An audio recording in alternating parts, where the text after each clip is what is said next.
Family secret exposed. When man learns truth about his adoptive parents, imagine everyone around you is in on a secret except you. I found out that everything I knew about myself was a lie. Steve Lichtage was like many adopted children in hoping that one day he would learn the truth about his biological parents. But when the truth finally revealed itself, it exposed family secrets that would forever alter their life together.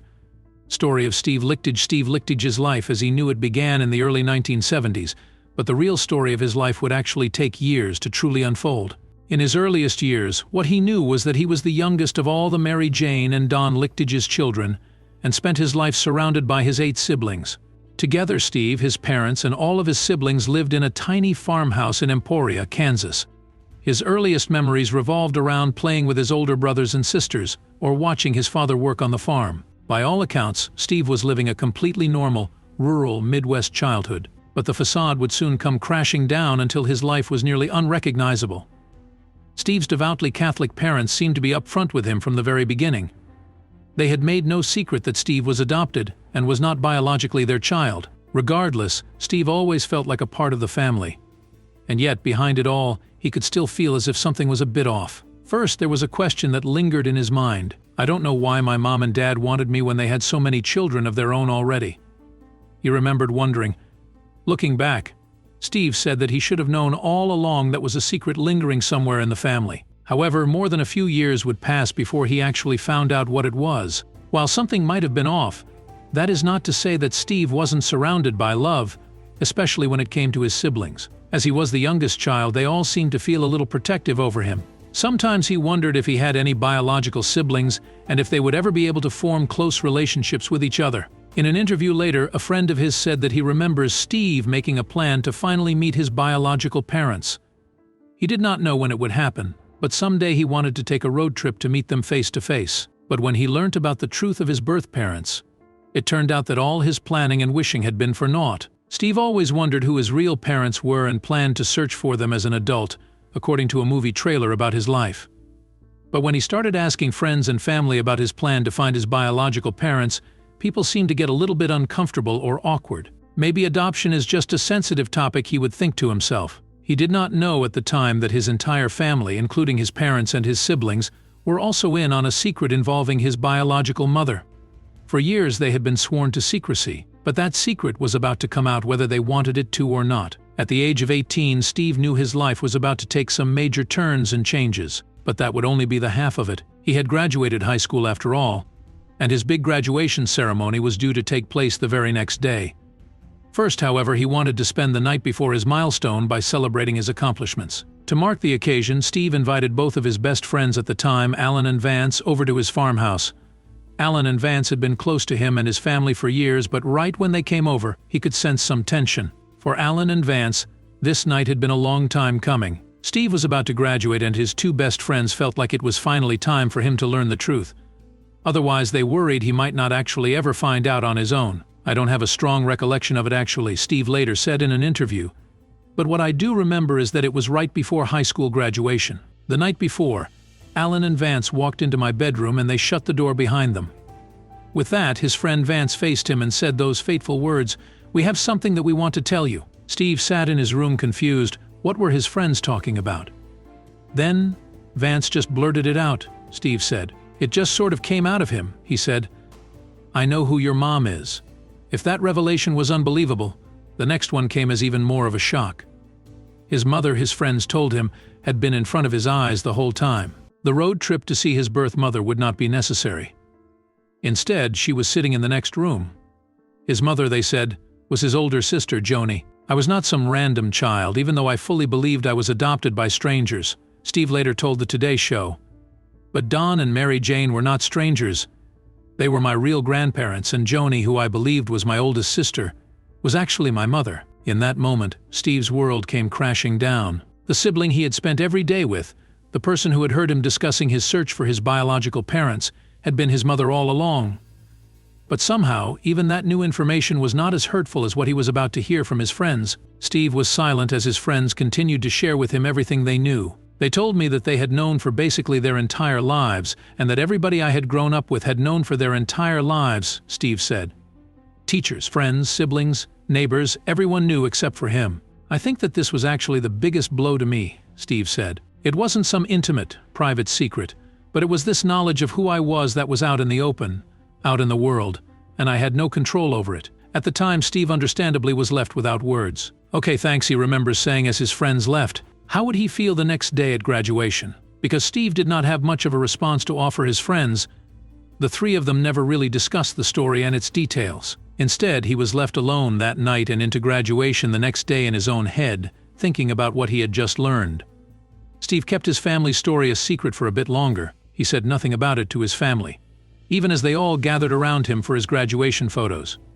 He spoke at his graduation as if nothing was wrong, and then he went on to the graduation parties. It was as if nothing had happened that night in May of 1987. But soon, Steve couldn't put off his reaction any longer. The truth about Steve's birth mother had taken 18 years to come to light, and for Steve he felt no rush in telling anyone in his family that he knew about it. If he said nothing, maybe life could continue on as normal. I held it in for another month and a half, Steve later recalled in an interview with the Today Show. But one day Steve felt like he could not keep the truth hidden for any longer. He decided that it was finally time to confront it, so he approached his adoptive parents, Mary Jane and Dawn, to finally get some answers.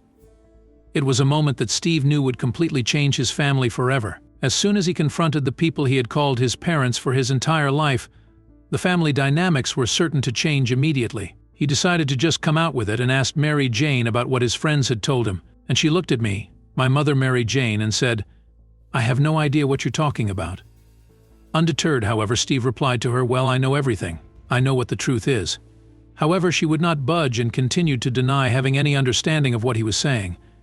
But finally someone intervened. All this time, Steve's father, Don, who he now knew to be his grandfather, was sitting on a chair nearby, overhearing the conversation. He grew more and more upset as his wife issued her denials. Steve recalled the scene. Finally, my dad slammed his hand down on his lazy boy and said, "Damn it, will you just tell him?" It was enough to convince her. Right then and there, Mary Jane confessed to the whole thing. She admitted that she was not his biological mother. She was his biological grandmother, and she admitted that Joni had given birth to him. Steve thought he had been ready to hear the truth, but it was all too much. He decided to run away. Steve was devastated and confused. Then, being an 18-year-old and angry, "I ran away," he said. "I got into a car and drove to the nearest town, which was 20 miles away, rented a motel room."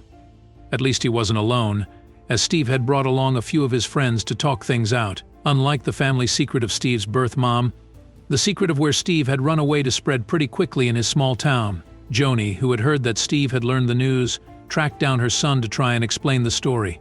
She found the motel's phone number and called his room, anxious to hear what her son would say on the other line. "We had a moment of, yes, this happened, I'm sorry." Steve remembers of the phone call between him and his mother. At a young age, Joni had run away from her strict Catholic environment in Kansas and transplanted her life to Los Angeles. It was there that she had met Steve's father and became pregnant out of wedlock. The pregnancy forced Joni to turn around and go back home to confess to her parents.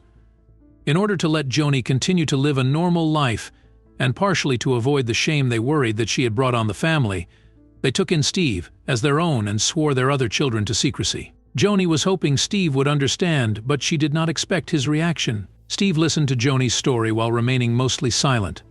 "She said she did not want to give me up," Steve told to NPR. "My parents say that's not true, that she needed help. I think, as most things, it falls somewhere in the middle," Steve continued. "I do believe what she told me is the story. If we're going to go down this road, this is a story that we're going to use, and you're going to stick to it." And that's when all the family members were told. Still, the truth was too much for Steve to bear. "We didn't talk again for another 15 years, he confessed. In just a few short months, Steve had learned that everything I knew about myself was a lie. Looking back, he said that clues regarding the identity of his biological mother were always there. In hindsight, I'm like, oh yeah, of course it just seemed very normal because the story was so locked in. So no, I didn't really suspect anything," he said. After hearing the truth, his relationship with his family could never return to normal. It was far from it. Steve felt betrayed, but it was not just his family that changed that day. For Steve, nothing really was ever the same for 15 years. Steve's life after the phone call with his biological mother changed dramatically. It was never spoken of again after that day, you know. Not until 15 years later, Steve remarked in an interview with NPR, "We just didn't talk about it, and it sounds melodramatic to me, but I changed that day." I was a really happy-go-lucky guy in high school, and something kind of shut off in me and the relationship sort of just became nothing. It was just obligatory, and it was that way with the whole family. With so many family members in on the secret, the sense of betrayal deepened. I felt that they were all sort of in on it, so I just separated myself. But then, once again, Steve turned over a new leaf. After about 15 years of basically cutting his family out of his life, Steve claimed that he had a change of heart when he began dating a woman who would become his new wife. She encouraged Steve to try and form new bonds with his family, however hard that might be. The contact started slowly, but Steve began to rebuild his relationship with his birth mother, knowing that he might never think of her in that way. "She does send birthday cards to my children," he said. "We're building something over time, but it takes a long time to get to another place, and we've been just trying to make that happen." However, that process might be too slow for his mother's liking. The current relationship between Steve and his mother is moving forward, though the road to a new normal has not been a straightforward one. "It's just been hard on me," Steve said. The two do not talk much directly of the relationship. Steve said it's not the best, but it's not been horrible either. Steve went on to make a documentary about his incredible discovery called Open Secret, but his mother wanted no involvement in the film once it was released. Regardless of the road bumps and the secret path the story has taken, Steve said he is optimistic, stating, "I feel like we are ultimately going to be in a good place."